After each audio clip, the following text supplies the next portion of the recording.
Legenda PSM Wiljan Pluim hampir berseragam timnas Indonesia mengaku pernah dipaksa oknum PSSI untuk naturalisasi.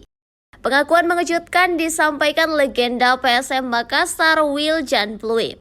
Dia hampir berseragam timnas Indonesia. Pluim mengaku pernah dipaksa oleh oknum PSSI untuk naturalisasi dan menjadi warga negara Indonesia. Namun Pluim pada akhirnya memilih menolak.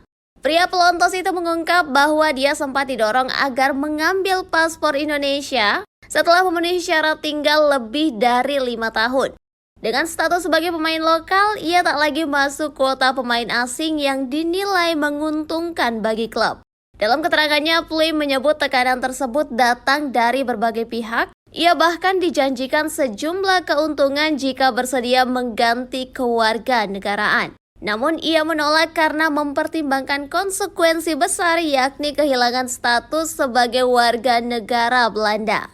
Setelah memperkuat PSM Makassar pada 2016 hingga 2023 dan sempat membela Borneo FC pada 2024, Pluim akhirnya pensiun tanpa pernah mengambil tawaran naturalisasi tersebut.